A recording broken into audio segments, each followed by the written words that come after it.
जय हिंद दोस्तों, स्वागत है आप सभी का इंडियन ऑर्डर पर। साउथ एशिया की कूटनीति के शतरंज पर एक चाल चली गई है, ऐसी चाल जिसने दिल्ली की विदेश नीति को हिला दिया है। और ये चाल चली है हमारे पड़ोसी देश बांग्लादेश ने। सिर्फ एक सिग्नेचर और भारत के सामने एक नया डिप्लोमेटिक मोर्चा खुल गया है। बांग्लादेश ने यूएन वाटर कन्वेंशन पर दस्तखत कर दिए हैं। दिखने में ये एक साधारण अंतर्राष्ट्रीय समझौता लगता है, लेकिन इसके प्रावधान सीधे भारत के हितों, हमारी नदियों और हमारी भविष्य की जल नीति को छूते हैं। सवाल ये है, बांग्लादेश ने ये कदम अभी क्यों उठाया? क्या इसके पीछे कोई बड़ा भूराजनैतिक संकेत छिपा है? असल कहानी शुरू होती है टाइमिंग से। अगले साल यानी 2026 में भारत और बांग्लादेश के बीच ऐतिहासिक गंगा वाटर ट्रीटी का रिन्यूअल होना है। यही वो समझौता है जिसके तहत भारत गंगा का एक तय हिस्सा बांग्लादेश को देता है। लेकिन ठीक इसी रिन्यूअल से पहले बांग्लादेश ने अचानक यूएन वाटर कन्वेंशन ज्वाइन कर लिया और पूरे साउथ एशिया में ऐसा करने वाला वो पहला देश बन गया। अब बड़ा सवाल, ये कन्वेंशन है क्या? ये कोई मोटा मोटा खिताब वाला कानून नहीं, ये एक इंटरनेशनल रूल बुक है जो उन नदियों पर लागू होती है जो दो या दो से अधिक देशों से होकर गुजरती हैं। जैसे भारत और बांग्लादेश के बीच बहने वाली नदियां गंगा, तीस्ता, फेनू, मनु, गोमती। ये सिर्फ पानी नहीं, ये जियोपॉलिटिक्स है, ये ताकत है, ये सुरक्षा है। कन्वेंशन की मूल आत्मा सरल है। ऊपर वाला देश यानी अपस्ट्रीम नीचे वाले देश को यानी डाउनस्ट्रीम को पानी रोककर परेशान नहीं करेगा। दोनों देश पानी को बराबरी और न्याय के साथ इस्तेमाल करेंगे।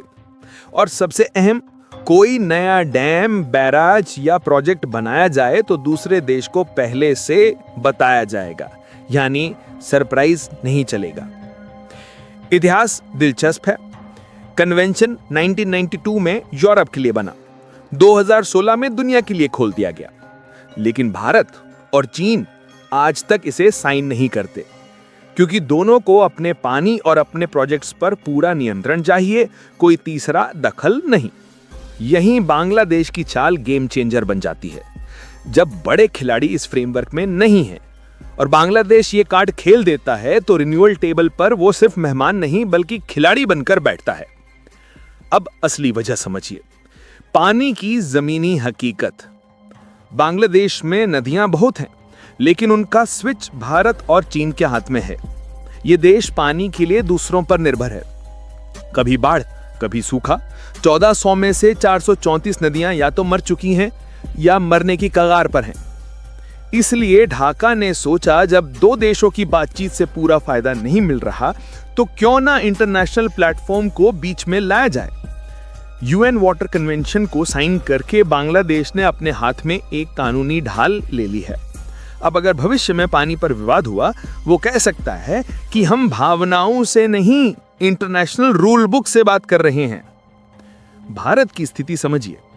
लीगली ये हमें सीधे नहीं छूता, क्योंकि भारत इस कन्वेंशन का सदस्य नहीं, लेकिन डिप्लोमेटिक लेवल पर यह बड़ा मैसेज है। भारत का सिद्धांत हमेशा रहा है, घर की बात घर में सुलझाओ। लेकिन बांग्लादेश ने इस बार यूएन को बीच में खड़ा कर दिया है। अब पानी की बात सिर्फ दिल्ली बांग्लादेश तक सीमित नहीं रहेगी। ढाका चाहे तो वही मुद्दा यूएन के मंच पर उठा सकता है और दबाव बनवा सकता है। दूसरा असर, वो डैम ऑपरेशन, फ्लो डाटा, इन सब पर ज्यादा पारदर्शिता की मांग कर सकता है। इसलिए भारत को अपना जल इंफ्रास्ट्रक्चर और मजबूत करना पड़ेगा। तीसरा खतरा, डोमिनो इफेक्ट। आज बांग्लादेश, कल नेपाल या भूटान भी इस रास्ते पर चल पड़े तो पूरे साउथ एशिया की वाटर डिप्लोमेसी का नक्शा बदल जाएगा। भारत ने भी अपनी तैयारी तेज कर दी है। बामुनी, किशनगंज और चोपड़ा में नए मिलिट्री गैरिसन। सिलीगुड़ी कॉरिडोर अब पहले से अधिक सुरक्षित। चिकन नेक पर Trishakti corps, T-90 tank, Rafale air defence, BrahMos regiment और 3 स्तरीय एयर डिफेंस S-400, मिस्रिस और आकाश। पूरा पूर्वी मोर्चा एक अभेद्य सुरक्षा कवच बन चुका है। ड्रोन वॉरफेयर यूनिट इतनी मजबूत है कि किसी भी हलचल का जवाब मिनटों में दिया जा सकता है। विशेषज्ञ साफ कहते हैं, ये सिर्फ बचाव नहीं, ये क्षेत्रीय दबदबा है। तो दोस्तों, तस्वीर साफ है। एक तरफ बांग्लादेश पानी के लिए यूएन का दरवाजा खटखटा रहा है, दूसरी तरफ भारत चिकन नेक पर लोहे की दीवार खड़ी कर रहा है। यही थी आज की पूरी अपडेट, जो रिसर्च और मेहनत के बाद आप तक लाई गई है। कमेंट में बताइए, आप इस कदम के पीछे क्या संदेश देखते हैं। वीडियो पसंद आए तो लाइक और शेयर जरूर करें। धन्यवाद।